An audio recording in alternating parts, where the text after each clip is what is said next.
दर्शकवृन्द, आजको issue of the डेमा स्वागत छ। म नवराज चालिसे। दर्शकवृन्द, यति बेला बजेटको मौसम छ। भर्खरै सरकारले आगामी आर्थिक वर्ष 78-79 को बजेट प्रस्तुत गरेको छ। चुनावी सरकारले प्रस्तुत गरेको यो बजेटलाई राजनीतिक क्षेत्रमा निकै चासोका साथ र अर्थपूर्ण रूपमा हेरिएको छ र संसद विघटन भएको अहिलेको अवस्थामा, चुनावको मिति समेत तय भइसकेको अहिलेको अवस्थामा सरकारले लोकप्रिय पपुलर बजेट ल्याएको छ। मतदातालाई खुसी बनाउने गरी यो बजेट ल्याएको कुरा टीका टिप्पणी भइरहेको छ। हिजै मात्र पनि अर्थमन्त्री विष्णु पौडेलले सबैभन्दा अगाडि नागरिकको जनस्वास्थ्यलाई प्राथमिकता दिएर खोप आयात गरेपछि नागरिक र आर्थिक जीवन पुनर्जीवन प्राप्त गर्छ अर्थतन्त्रले भन्नुभएको छ। र आज हामी यही विषयमा आगामी आर्थिक वर्षको बजेटको कार्यान्वयन र चालु आर्थिक वर्षको बजेटको समीक्षा र बजेटको प्रगति र आगामी आर्थिक वर्षको बजेटको प्राथमिकता, सिद्धान्त र बजेट लिएका लक्ष्यहरू पुरा हुन सक्छन् कि सक्दैनन्, साधन स्रोतहरू पर्याप्त छन् कि छैनन्, र अहिले बजेटले वैदेशिक सहायता, विदेशी ऋण, आन्तरिक ऋणमा भर पर्दै गएको, राजस्व असुली लक्ष्य अनुरूप हुन नसकेको पनि कुराहरू उठिरहेको छ। यो बजेटको कार्यान्वयन पक्ष, यो बजेटको स्वामित्व र यो बजेटको भविष्यका बारेमा आज हामी अर्थ मन्त्रालयका सचिव शिशिर कुमार ढुङ्गानासँग कुराकानी गर्न गइरहेका छौँ र अहिले हामी अर्थ मन्त्रालयमा सचिवज्यूको कार्यकक्षमा कुराकानी गर्न अगाडि जानेछौँ। दर्शकवृन्द, यहाँलाई स्वागत छ। धन्यवाद नवराजी। बजेटमा धेरै मेहनत गर्नुभयो बल्यो होइन? होइन, स्वाभाविक हो। अर्थ मन्त्रालयमा बसेपछि अर्थ मन्त्रालयको कर्मचारीको हैसियतले बजेट निर्माण गर्ने, बजेट कार्यान्वयन गर्ने, बजेटलाई पूर्णता दिने काममा सधैँभरि लागिरहनुपर्छ। यो नियमित काम नै हो अर्थ मन्त्रालयको। अर्थ मन्त्रालयमा तपाईँ लामो समय बजेटमै संलग्न गर्नुभयो? म बजेटमा संलग्न हुँदा अर्थ मन्त्रालयभित्र चाहिँ लामो समय बसेँ। करिब 14-15 वर्ष मेरो अर्थ मन्त्रालयमा अनुभव छ र विभिन्न भूमिकामा बसेँ। कहिले भन्सार विभागको महानिर्देशकको रूपमा, कहिले अन्तर्राष्ट्रिय राजस्व कार्यालयको प्रमुखको रूपमा, कहिले प्रशासन महाशाखा र लामो समय म राजस्व सचिवको रूपमा पनि काम गरेँ। त्यस कारणले मैले धेरै ठाउँमा काम गर्ने अवसर चाहिँ प्राप्त। विगतमा राजस्व सचिव हुनुभयो र राजस्व प्रशासनमा नजिकबाट निहाल्नु भएको छ होइन? कस्तो अवस्था छ राजस्व भनेर? हजुर, यो बजेटमा यहाँले लेख्नुभएको यो बजेटको यसको जुन खालको बजेट लक्ष्य लिएको छ नि, यो बजेटको लक्ष्यमा यसको कार्यान्वयन पक्ष, यसको राजस्व, यसको स्रोत साधनको व्यवस्थापन कसरी हुनसक्छ हाम्रो दर्शक महानुभावहरूलाई भनिदिनुहोस् कि अहिले कोभिडको महामारी पनि छ, आर्थिक क्षेत्र चलायमान हुन सकिरहेको छैन होइन, निजी क्षेत्र चलायमान भएको छैन। यस्तो अवस्थामा हाम्रो अर्थतन्त्रलाई पुनरुत्थान गर्ने भन्नुभएको छ यहाँले बजेटमा। अलिकति बजेटको सिद्धान्त। धन्यवाद नवराजी, तपाईँले बडा महत्त्वपूर्ण प्रश्न सोध्नुभयो।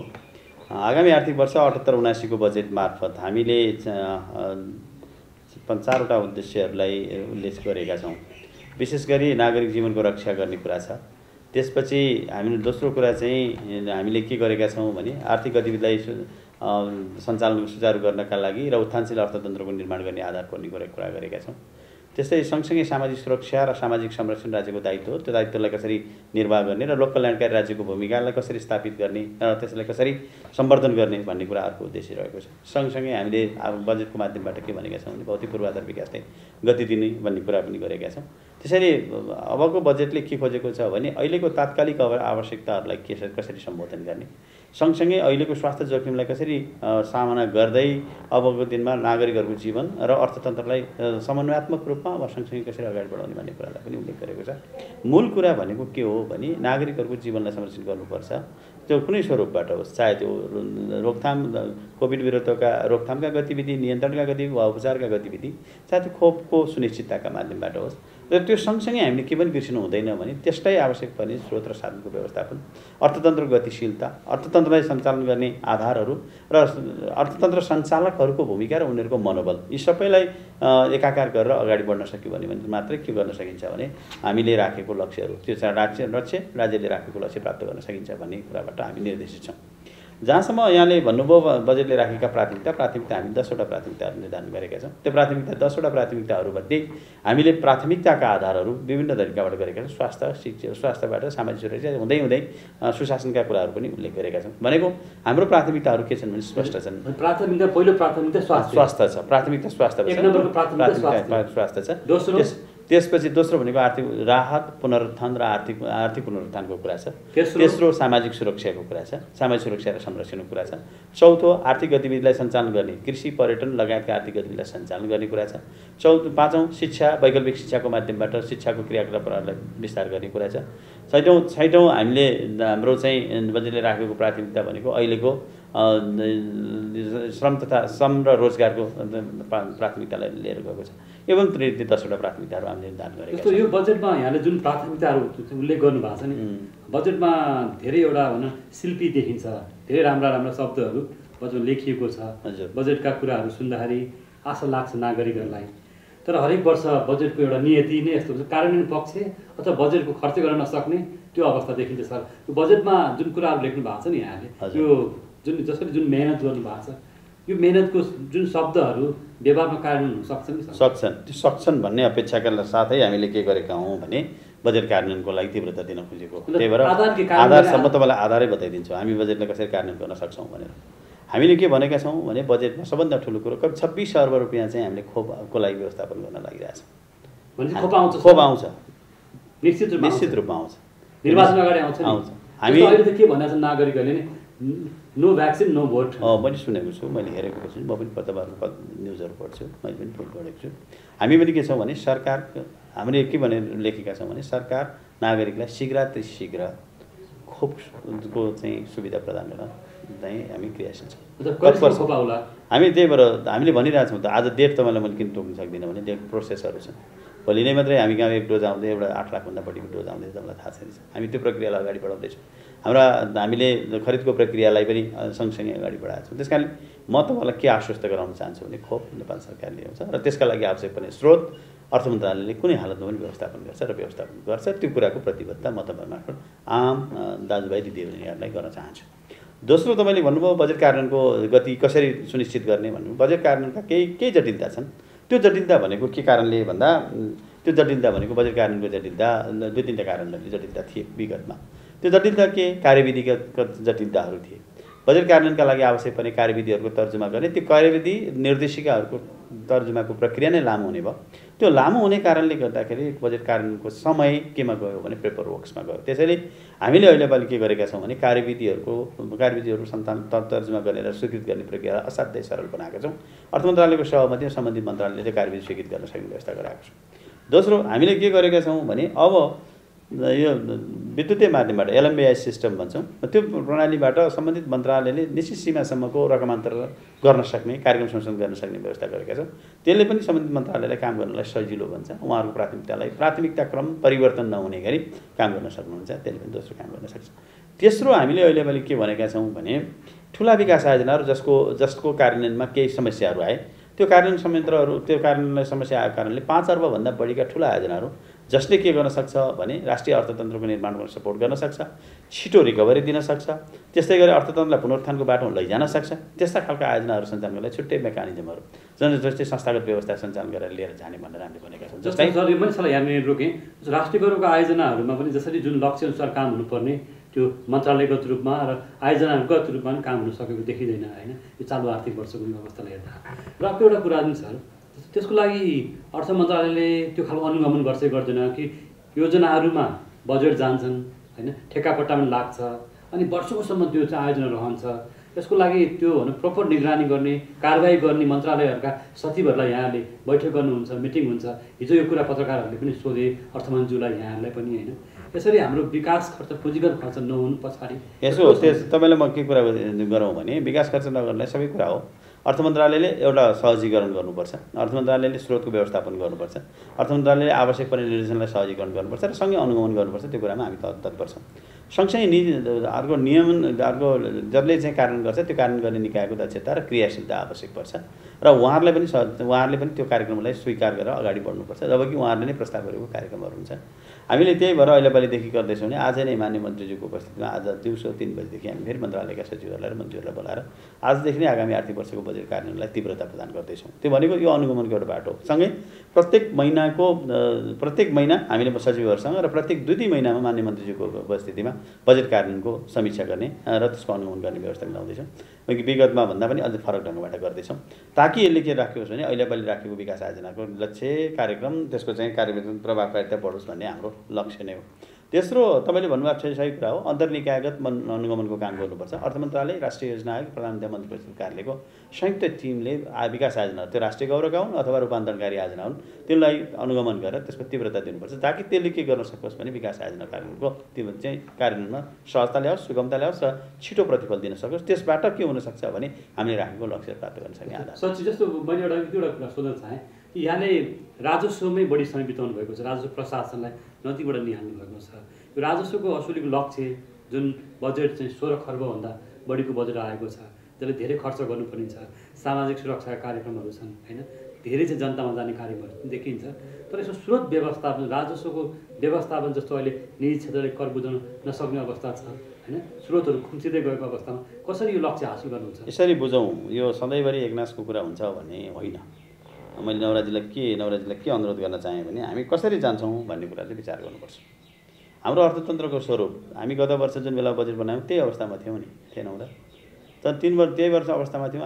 हामीले चाहिँ के गर्यौँ भने लकडाउन अलिकति खुकुलो हुँदै गएपछि आर्थिक गतिविधिले तीव्रता पायो। अहिले पछिल्लो निषेधाज्ञा हुँदैन थियो, त्यो अवस्था सङ्क्रमण जोखिम रहँदैन थियो भने हामी गत वर्ष सुरुमा राखेको लक्ष्य टार्गेट पुरा गर्न सक्ने अवस्था थियौँ।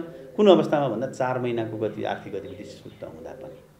त्यसले हाम्रो विश्वास के छ भने, म तपाईँलाई के विश्वास गराउन चाहन्छु भने, हामीले किन बेसमा राख्यौँ भन्ने कुरा गर्दा हामी खोपको व्यापकता गर्छौँ, आर्थिक गतिलाई अगाडि बढाउँछौँ, निजी क्षेत्रको विश्वास जित्छौँ, निजी क्षेत्रको क्रियाशीलता बढाउँछौँ। त्यो क्रियाशीलता बढिसकेपछि त्यसले के ल्याउँछ भने आर्थिक गतिविधिलाई फेरि पुनर्जीवित गर्छ। त्यो पुनर्जीवित गरेपछि आर्थिक क्रियाकलाप बढ्ने बित्तिकै राजस्व सङ्कलनको लक्ष्य पुरा गर्न सक्छ भन्ने हाम्रो विश्वास हो। हामीले के दिनुपर्ने छ अहिले हामी राजस्व चाहिँ लक्ष्य अनुसार असुली हुन्छ हुन्छ एकदम सही कुरा। अहिले नै हामी यदि कोभिड हुँदैन थियो, अहिले दोस्रो चरणको यो निषेधाज्ञा हुँदैन थियो भने हामी करिब 10 खर्ब यो वर्ष उठाउँथ्यौँ। तर निजी क्षेत्रले त्यो भनिरहेको छैन। आज निजी क्षेत्र त्यस्तो भन्नु नपर्ने त केही कारण छैन। तर अर्को एउटा प्रसङ्ग जोड्न चाहेँ कि केही निजी क्षेत्रका आयात गर्ने व्यापारी अथवा ट्रेडिङका व्यापारीको स्वार्थमा अथवा मनसायमा करको दरहरूमा हेरफेर गरियो भन्ने कुरा आइरहेको छ नि सर, के हो त्यो? तपाईँले कसरी सुन्नुभयो? यो प्रत्येक वर्ष बजेट ल्याउँदाखेरिको भन्ने एउटा नियमित चाहिँ कुरा हो। कसैले कसैको त्यस्तो स्वार्थ कसैले पत्ता लगाउनु भएको छ भने मलाई तपाईँले भनिदिनु होला। हामीले के खोजेका छौँ, के गरेका छौँ, अहिले केही चेन्ज गरेका छौँ भने आयातित कोही वस्तुको आयातित वस्तु म तपाईँलाई भनिदिन सक्छु के सामानहरू इम्पोर्टमा हामीले चाहिँ घटायौँ भनेर। हामीले केमा घटायौँ भन्दा अहिले चाहिँ नेपालमा उत्पादन भएको बिजुलीको उपभोगलाई बढाउनुपर्छ। हामी पेट्रोलियम पदार्थको, एलपिजी ग्यासको इम्पोर्टलाई बिस्तारै सब्सिट्युट गर्नुपर्छ। त्यो सब्सिट्युट गर्नुपर्छ भनेर हामीले के भनौँ, घरायसी प्रयोग खेलनका इलेक्ट्रिक सामग्रीहरू के गर्नु भने भन्सार दर घटाएको, केहीमा अन्धशुल्क घटायौँ हो। दोस्रो कुरा, हामीले विद्युतीय सवारी साधनको महसुललाई घटायौँ, जुन कुरा विगतमै थियो। त्यो विगतमै फर्केनौँ, तर केही हदसम्म गत वर्षभन्दा गऱ्यौँ। त्योभन्दा बाहेक त्यस्ता कुनै वस्तुहरू छैनन् जसलाई हामीले त्यसो गऱ्यौँ। जस्तो बच्चाले खाने दुधमा केही घटायौँ, दुधमा विगतमा अलिकति केही दर परिवर्तन भएको कारणले केही समस्या थियो, त्यसलाई हामीले सोच्यौँ। त्योभन्दा बाहेक कुनै आधार छैन, कुनै क्षेत्र छैन जसलाई हामीले के गर्यौँ भने परिवर्तन गऱ्यौँ। तर बाहिर चर्चा त कुनै व्यापारिक समूहको स्वार्थमा करको दरमा हेरफेर भयो, यो सधैँभरि भनिरहने विषय होइन र? हजुर, एउटा कुरा यो उठिरहेको छ। र अर्को कुरा यहाँले भन्नुभयो खोप छिटोभन्दा छिटो आउँछ, एउटा सुनिश्चितता गर्दाखेरि खोप छिटो आउने आशा गर्नु होइन? त्यसपछि म एकदम तपाईँलाई कन्फिडेन्ट विश्वस्त गराउन चाहन्छु, स्रोतको हिसाबले, प्रयासको हिसाबले र उपलब्धताको हिसाबले। तर केही समय अगाडि स्वास्थ्य मन्त्रालयले जुन खालको सहायता तपाईँहरूसँग मागेको थियो अथवा परराष्ट्र मन्त्रालयले जुन खालको समन्वय गरेको थियो त्यो खालको भूमिका हुन सकेन भने गुनासो भएर आयो। मलाई त्यो लाग्दैन, हामी सम्पर्कमै छौँ त। हामीसँग खोप ल्याउनु, भ्याक्सिन ल्याउनु हामीसँग चाहिँ साधन स्रोतको अभाव हुँदैन, एकदम कुनै हालतमा पनि स्रोतको साधनको अभाव हुँदैन। जस्तो बजेटमा केही कुराहरू मलाई जोड्नु पनि मन लाग्छ सर। अब कोही भोकै पर्दैन, कोही भोकै मर्दैन भन्ने सरकारको सङ्कल्पलाई व्यावहारिक रूपमा कार्यान्वयन गर्न भूमिहीन किसान, दलित र आर्थिक तथा सामाजिक दृष्टिले पछाडि परेका वर्ग र समुदायमा खाद्य एवं पोषणको पहुँच विस्तार गरिनेछ भनेको छ होइन। भोकमरी र खाद्य असुरक्षाको जोखिममा रहेका व्यक्ति, परिवार, वर्ग र समुदायलाई खाद्यान्न उपलब्ध गराई भोकमरी अन्त्य गरिनेछ भनेको छु। शब्द पनि किन जोड्नु खोज्यो भने सर, अहिले कोभिडको महामारी छ, निषेधाज्ञा छ, लकडाउन छ, नागरिकहरू अथवा श्रमजीवीहरू श्रमिक वर्गहरू अहिले विस्थापित भएको आफ्नो कार्यक्षेत्रबाट विस्थापित भएको अवस्था छ। अब भोकमरी सुरु हुने अवस्था छ, एउटा भनौँ न खाद्य असुरक्षा हुने अवस्था छ। त्यही भरै लेखेको हो नि त्यो कुरा, त्यो वर्गले के पाउँछ? त्यो भरै लेखेको हो। तपाईँलाई त्यो कुरा भयो, सरकारको कमिटमेन्ट हो, त्यस्तो अवस्था आउन दिँदैन भनेर सरकारले गरेको प्रतिबद्धता। उनीहरूको पहिचान कसरी हुन्छ? पहिचान धेरै तरिकाबाट हुन्छ। पहिला त्यही भएर हो तपाईँलाई मैले चाहिँ भन्नु खोजेँ, मैले बुझाउनु पनि तपाईँहरू जस्तो साथीहरू, जब तपाईँहरू जस्तो विद्वान व्यक्तित्वहरूले यसरी नबुझिदिएपछि हामीलाई पनि दुःख हुन्छ कि कहिलेकाहीँ। किनभने हामीले के भन्यौँ, हाम्रा चाहिँ डिफ्रेन्ट मेकानिजम छ। हामी गरिब परिचय पत्र वितरणको कार्यक्रममा छौँ। गरिब परिचय पत्रको वितरणको कार्यक्रमको माध्यमबाट गरिब घर पहिचान गर्छौँ। त्यसपछि राज्य सुविधा जति सबै त्यसबाट प्रदान गर्छौँ, जुन कुरा हामीले बजेटमै उल्लेख गरेका छौँ। तपाईँले पढ्दै जानु भने हेर्न सक्नुहुन्छ। आगामी आर्थिक वर्षमा सबै गरिब परिवारलाई हामी परिचय पत्र बाँड्छौँ।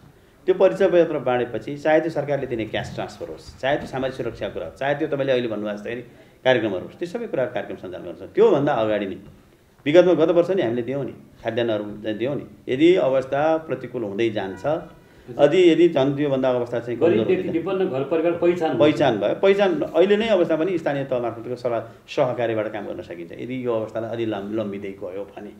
त्यसैले हामी के चाहिँ सचेत छौँ भने हामीले प्रत्येक नागरिकको जीवन जीविकाको रक्षा गर्नुपर्छ।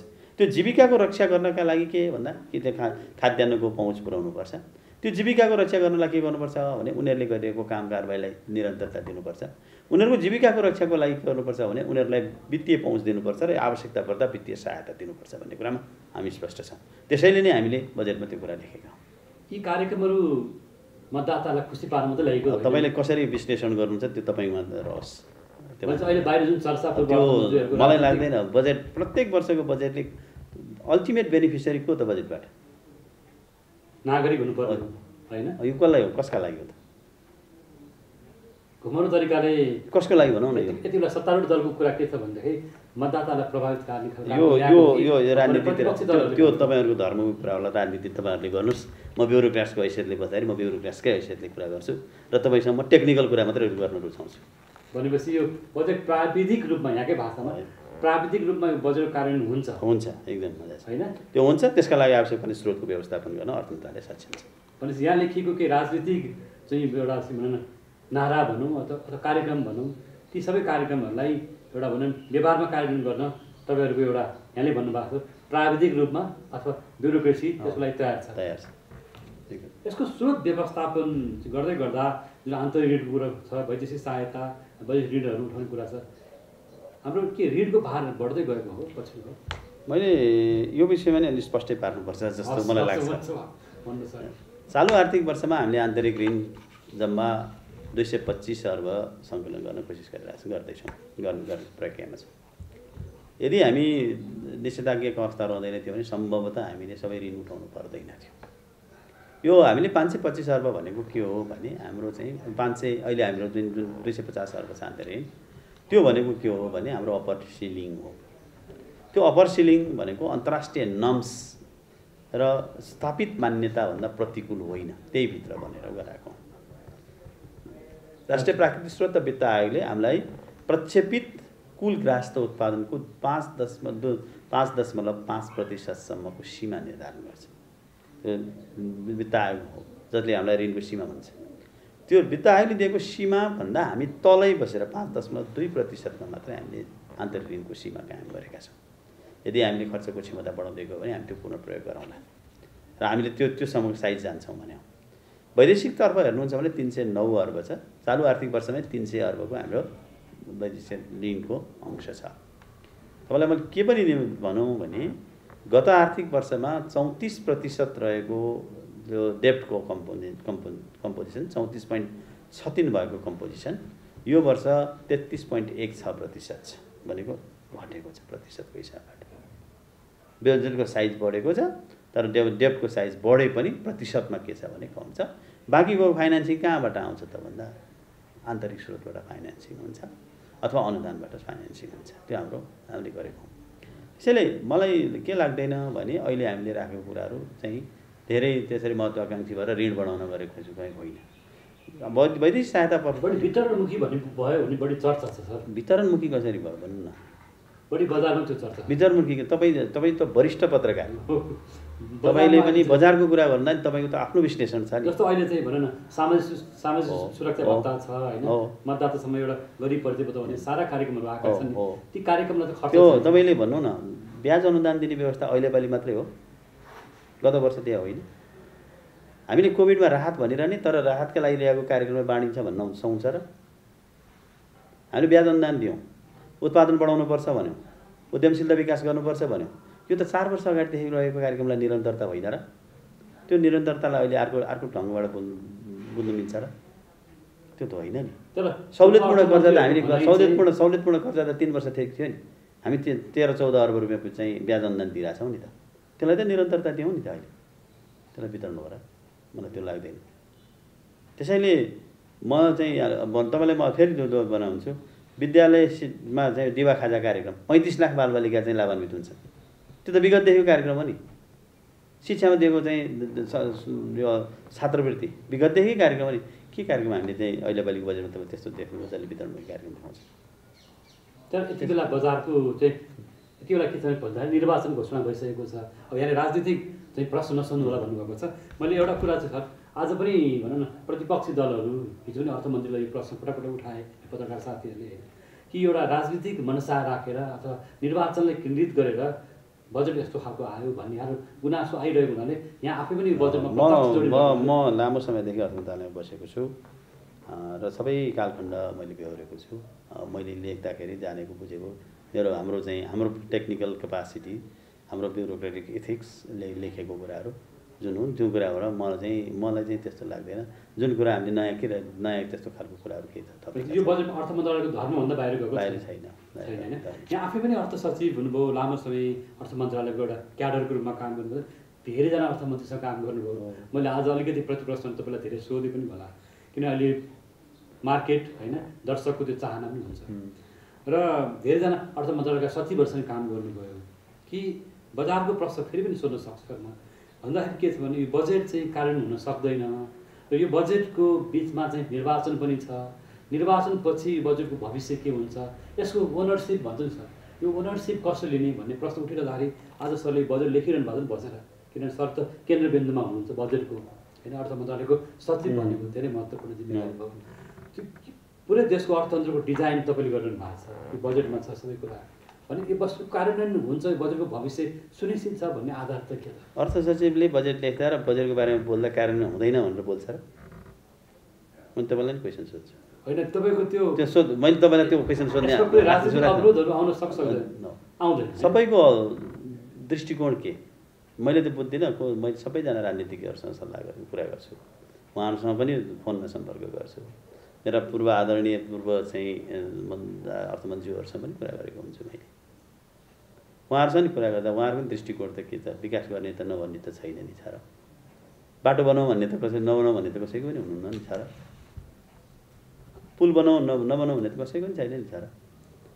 यसमा त्यो मलाई लाग्दैन त्यसले के गर्दैन, यो बजेटमा लेखेका कुराहरूले त्यो अवरोध र अन्तर्विरोध सिर्जना गर्छ। हामीले के गरेका छौँ, विकासको एउटा कार्यक्रमहरूलाई सङ्गठित रूपमा उल्लेख गरेका छौँ। त्यो सङ्गठित रूपमा उल्लेख गरेका विवरणहरू हुन् जुन कुरा के छ भने हामीले बजेटको माध्यमबाट प्रस्तुत गर्यौँ। हामीले के गर्छौँ 1 वर्षभित्र भन्ने कुराको जानकारी हो। त्यसले के गर्दैन भने यसले चाहिँ कसैको लागि कसैको फलानु ढिस्कानु त खोज्दैन।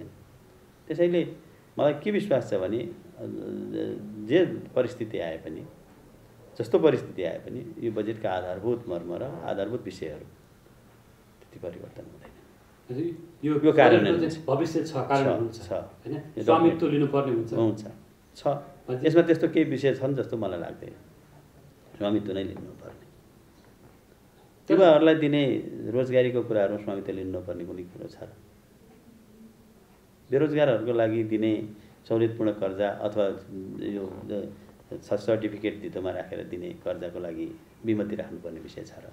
त्यसमा पूर्व अर्थमन्त्री डाक्टर बाबुराम भट्टराई, वर्षमान पुन, सुरेन्द्र पाण्डे, राम शरण महतको विचार थियो। उहाँहरूको विचार मैले पनि पढेको छु, मैले पनि उहाँसँग कुरा गर्नुभएको थियो। यो एप्रोप्रिएट टाइम होइन कि भन्नुभएको थियो। टाइम चाहिँ अहिले होइन कि अलि पछि ल्याउँदा हुन्छ कि भन्ने कुरा गर्नुभएको थियो। टाइम ल्याएको थियो। त्यसपछि पहिला उहाँले भन्नुभयो, त्यसपछि मैले पनि उहाँहरूसँग कुरा गरेँ। अब यो चाहिँ पोलिटिकल कुराहरू पोलिटिकल्ली कुरा गर्ने डिल गरिदिनुपर्छ। हामी ब्युरोक्रेट्सले त पोलिटिकल डिल गर्दैनौँ। त्यसपछि हामी टेक्निकल ग्राउन्डमा हामी चाहिँ के गर्छ भने बनाउँछौँ। त्यसैले त्यही आधार हो। हामी आजको भोलि बनाएको होइन नि बजेट। त्यो राजनीतिक नेतृत्वले भोलि आउने राजनीतिक नेतृत्वले यसलाई स्वीकार गर्न सक्ने आधार तयार गरेको छ। यहाँले भन्नु पनि अर्थ मन्त्रालयले प्राविधिक रूपमा यो बजेटलाई बनाएको छ होइन। राजनीतिक दर्शन यद्यपि अर्थमन्त्री हुन्छ, अर्थमन्त्रीले राख्नुहुन्छ, तर त्यसलाई हामीले चाहिँ के गर्नु टेक्निकल स्वरूपमा रूपान्तरण गरेका छौँ। त्यो राजनीतिक दर्शन धेरै भयो कि भन्ने चाहिँ गुनासो हो। के कस्तो होला तपाईँले नै बताइदिनुहोस् न मलाई, के दर्शन बढेको, के कस्तो कार्यक्रम छ, सबै कार्यक्रमहरूलाई के कस्तो कार्यक्रम छ जसले व्यवस्थापन गर्नलाई अर्थ मन्त्रालयको प्राविधिक टिम त्यो नभए त अर्थ मन्त्रालयको टिमले पैसा छैन भनिहाल्छ। तपाईँले भन्नुभयो वैदेशिक सहायता 309 कसरी, हामीसँग एग्रिमेन्ट भएको पैसा छ त, अनि हामी एग्रिमेन्ट भएको पैसा त लोड गर्छौँ होला नि।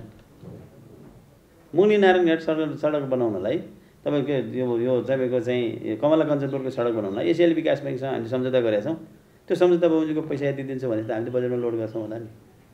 बजेटमा त्यहाँ अहिले चाहिँ थानकोटको उतापट्टिको चाहिँ त्यो नागढुङ्गादेखि लिएर मङ्गलिङसम्मको बाटो एक्सपान्सन गर्ने भनेर एसिया वर्ल्ड विश्व ब्याङ्कसँग हामी सम्झौता गरेका छौँ 55 अर्ब। त्यो पैसा त हामीले लोड गर्छौँ होला नि। हवाई क्षेत्रको हवाई पूर्वाधार विकासका लागि भने एसियाली विकास ब्याङ्कसँग सहयोग गरेका छौँ 6 अर्ब, त्यो त लोड गर्छौँ होला नि। भनेको के विकास आयोजनाका लागि त छ नि। सरजी एउटा प्रश्न, अब हामी धेरै समय त छैन, यहाँ व्यस्त पनि हुनुहुन्छ कि यो बजेटको डिजाइनमा यहाँहरूले जुन प्राविधिक रूपमा काम गरिरहनु भएको छ, अब हामी छोटकरीमा केही कुरा जाउँ, यो बजेट कार्यान्वयन हुन्छ भने तपाईँले विश्वस्त चाहिँ पार्नु भएको छ र अहिले यो नागरिकको पनि प्रश्न हुनसक्छ कि म तपाईँलाई अहिले भनिदिइहाल्नु यसो एउटा प्रश्न सोधिहाल्नु भने कोभिडको महामारी पनि छ, अर्थतन्त्र चाहिँ एउटा लकडाउनमा छ होइन, एउटा कमजोर छ भनौँ न खेर होइन, श्रमजीवीहरू अथवा पेसाकर्मीहरू कमजोर छन् भने यो कोभिडको अवस्थामा पुनरुत्थान गर्ने साना मजुरो घरेलु साना वर्ग साना उद्योग व्यवसाय अथवा किसान अथवा कृषि उद्यमशीलतालाई माथि उठाउने तपाईँहरूसँग आधारहरू के छन्? तपाईँले बजेट नै राम्रोसँग पढिदिनु पर्ने हो। त्यसमा पक्षमा सोधेको मैले, त्यसमा पछि त सबै कुरा लेखेका छौँ हामीले, धेरै कुरा छ। हामीले के भनेका छौँ भने त्यस्तो खालको वर्ग जसलाई कमजोर हुनुहुन्छ उहाँहरूका लागि दिने सुविधाहरूको कुरा गरेका छौँ। एमएसएमइजलाई दिने करका छुटहरूको कुरा गरेका छौँ। अब भोलि यसैको आधारमा मौद्रिक नीति आउँछ जसले गर्दा के गर्छ रिसेड्युलिङका कुराहरू आउन सक्छ। मौद्रिक नीतिले दिएका सुविधाहरू गर्छ, यो त इन्टिग्रेटेड हो नि स्टेटले दिने। त्यसैले हामी के भनौँ भने आशावादिता त जहिले पनि हुनु पऱ्यो नि। हामी अहिले निषेधाज्ञा छौँ, त्यस कारणले अहिलेको अवस्था सधैँभरि हुन्छ द्याट्स नो, यो हुँदैन। यसले केही सुधार हुन्छ। हामी मैले अघि नै भने विश्वासिलो स्वास्थ्य प्रणालीको विकास गरेर संरचनाहरू विकास गरेर खोपको विश्वासिलो व्यवस्था गरेपछि त हामी पनि के गर्न सक्छौँ, अर्थतन्त्र जान सक्छौँ। तपाईँले के विचार गर्नु पऱ्यो भने हाम्रो अर्थतन्त्रको स्वरूप छिट्टै पुनरुत्थान हुन सक्ने प्रकृतिको छ, जुन कुरालाई हामीले के गर्यौँ भने लकडाउन पछिको आर्थिक गतिविधि विस्तार गरेर देखाइदियो त। 4 महिना होइन, 4-5 महिना होइन हामीले चाहिँ खोलेको त्यो बेलामा, कार्तिकदेखि हो नि चैतसम्म, वैशाखसम्म, वैशाख 15सम्म। तर त्यही बेलामा 4.4% आर्थिक वृद्धिको नजिक त पुग्ने अवस्था सिर्जना भयो नि। त्यही 4 महिनाको आर्थिक गतिविधिको कारणले हामीले राजस्व के गर्नु वार्षिक राजस्वको लक्ष्य भेट्न सक्ने भयौँ नि। पुँजीगत खर्च गत वर्ष चैत महिनामा 30% नपुगेको पुँजीगत खर्च यो वर्ष चैतमै 30% पुगेर अहिले माथि उठ्न सक्यौँ नि। त्यसैले म त जहिले पनि आशावादी छु। हेर्नुहोस् नवराजी, यहाँको जुन आशावादीको कुराको जुन गर्दै गर्दा एउटा अनुभवी प्रशासक जो लामो समय अर्थ मन्त्रालयको सबै कुरा बुझ्नु भएको छ, आर्थिक वृद्धिको लक्ष्यलाई पनि यहाँले जुन एकदम 6.5% लक्ष्य लिनुभएको छ त्यो हासिल हुन्छ, डेफिनेटली हुन्छ। आधार के त? आधार 3-4 आधारले दिन्छु। पहिलो यो वर्षको लो पेसको आर्थिक वृद्धि जसको कारणले ग्रोथ हुन्छ। बेस चाहिँ सानो छ, बेस सानो भए चाहिँ हामीले ग्रोथ गर्न सक्छौँ, ग्रोथ हुनसक्छ, त्यो अङ्कले देखाउँछ प्राविधिक रूपमा। दोस्रो नम्बर हामीले के गर्छौँ भने हाम्रो आर्थिक गतिविधि अहिले निजी क्षेत्रलाई तपाईँले किन हामीले निजी क्षेत्रसँग किन चाहिँ समन्वयात्मक रूपमा अगाडि बढायौँ भन्दा हाम्रो बजेटले निजी क्षेत्रलाई फोकस गरेको छ, तपाईँले बुझ्नु भएको छ। अब यसलाई तपाईँले कसरी व्याख्या गर्नुहुन्छ, निजी क्षेत्रलाई धेरै खुसी गरायो भन्नुहुन्छ अर्कै कुरा हो। तर निजी क्षेत्र एउटा ड्राइभर हो जसले चाहिँ एकदम जब तपाईँले भन्नु अहिले भनिसक्नु निजी क्षेत्रलाई अहिले तपाईँ कर मात्रै भन्न सक्नुहुन्छ र यो बेलामा राज्यले त्यो वर्गलाई नि हेर्नुपर्छ जुन वर्गलाई असिलो पर्दा राज्यले हेर्न सकेन भने उसले भोलि रिपेमेन्ट के कसरी गर्छ र उसले राज्यलाई गर्ने योगदान कसरी गर्न सक्छ। यो एउटा सिक्काका दुईटा पाटाहरू। सरकार असिलो भन्दा गत वर्ष असार महिनामा लकडाउनको अवधिमा निजी क्षेत्रले के गर्यो भने राजस्व तिर्देर सहयोग गर्यो नि, गरेन। तर ऊ हजिलो पर्दा हामीले पनि के गरिदिनुपर्छ भने क्षेत्रलाई सपोर्ट गर्नुपर्छ। यदि उसको मनोबल उच्च हुन सक्यो, ऊ आफूलाई फेरि तङ्ग्र्याएर उठ्न सक्यो भने अर्थतन्त्रलाई उदाउन निजी लगानी आकर्षित हुन्छ, निजी क्रियाकलाप बढेर जान्छ, सरकारको लगानीलाई विस्तार हुँदै जान्छ। सरकारले धेरै भौतिक पूर्वाधारको लगानी गर्न प्रयास गरेको छ, हेरिरहनु भएको छ तपाईँले बजेटमा।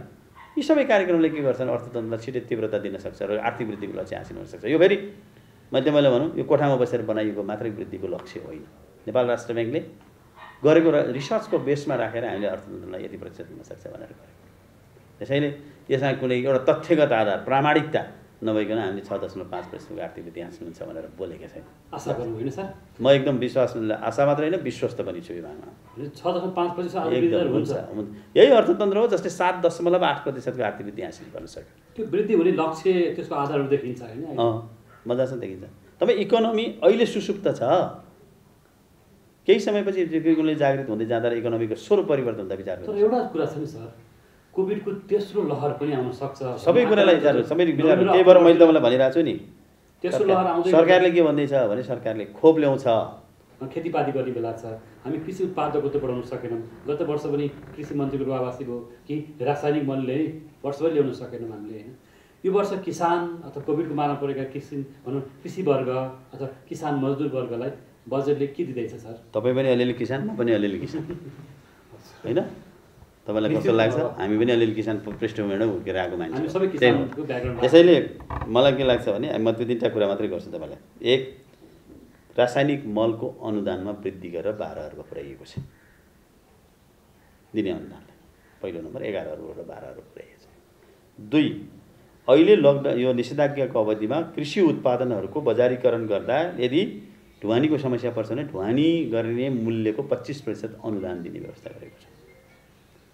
3, अहिले हामी किसानहरूलाई के गर्छौँ, उहाँहरूको बाइब्याक मेकानिजमहरू स्पष्ट नभएको कारणले गर्दा किसानको उत्पादनले बजारीकरण भएन भनेर प्रत्येक पालिकामा के गर्दैछौँ भने भण्डारण गृहहरू स्थापना गर्छौँ। त्यसका लागि पुराना साझा सहकारीका भण्डारण गृहहरूलाई त्यसलाई मर्मत गरेर सुधार गरेर त्यसलाई सञ्चालन गर्ने गर्दैछौँ। त्यस्तै गरी धान, गहुँ, मकै र उखुको न्यूनतम समर्थन मूल्य तोकिएको छ। त्यही समर्थन मूल्यको आधारमा के गर्दैछौँ भने हामी तिनीहरूलाई पनि स्थापित गर्दैछौँ। त्यस्तै गरी कृषकहरूलाई चाहिँ कृषिमा ल्याएको कृषि प्रविधिमा ल्याएको धानको अहिले तपाईँले हेर्नु भने लकडाउनको यो निषेधाज्ञाको अवधिमा भनेर धानको बिउ खरिद गर्दाखेरि 50% अनुदानमा धानको बिउ दिने व्यवस्था मिलाएका छौँ। त्यस्तै गरी अहिले तपाईँले हेर्नु भने यो कृषकहरूका लागि भनेर हामी चाहिँ सामूहिक खेती गर्नको लागि प्रवर्धन गर्न प्रधानमन्त्री कृषि रोजगार कृषि आधुनिकीकरणका माध्यमबाट हामीले के गरिरहेका छौँ भन्नुहुन्छ भने अहिले कम्बाइन्ड हार्भेस्टर, हलो लगायतका प्राविधिक उपकरणहरू दिने व्यवस्था मिलाउँदैछौँ। त्यसैले किसानहरूको लागि, किसानहरूको जीविका उत्थानको लागि, उहाँहरूको उत्पादनको बजारीकरणका लागि हामीले पुरै काम गरेछौँ। होला अझ एउटा पनि भनिदिन्छु, कृषि बजारीकरणको व्यवस्थापनको लागि किसानले राहत पाउँछ भनिहाल्नुभयो। युवाको प्रश्न छ र विद्यार्थीहरूको प्रश्न कि सर्टिफिकेट राखेर पनि यसपालि यहाँ कर्जा दिने लोन। तपाईँलाई त्यो मात्रै छैन, तपाईँ त एउटा कुरामा मात्रै परिरहनु भएको छ।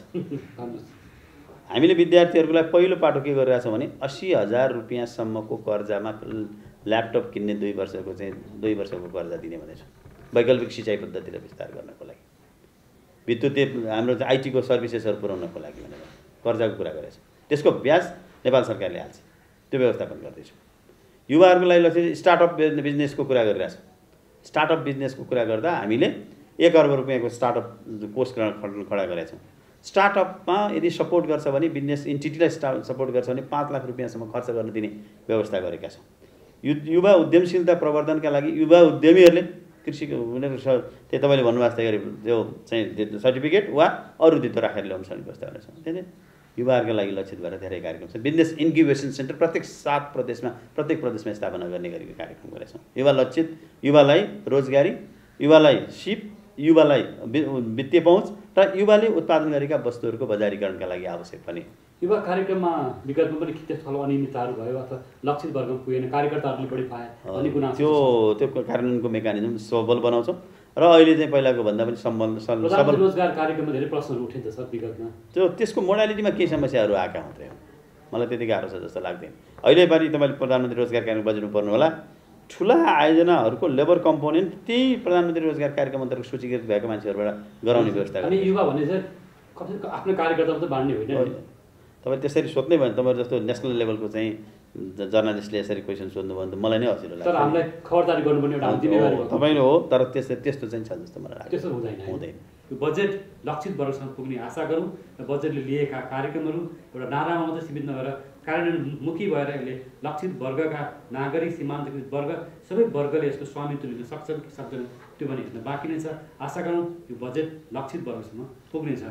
यति भन्दै आज हामी अर्थ मन्त्रालयमा अर्थ सचिवको कार्यकक्षबाट आगामी आर्थिक वर्ष 2078-79 को बजेटको प्राथमिकता, बजेटका सिद्धान्त र बजेटका लक्ष्य र बजेटका चाहिँ स्रोत साधनको व्यवस्थापनको बारेमा कुरा गऱ्यौँ।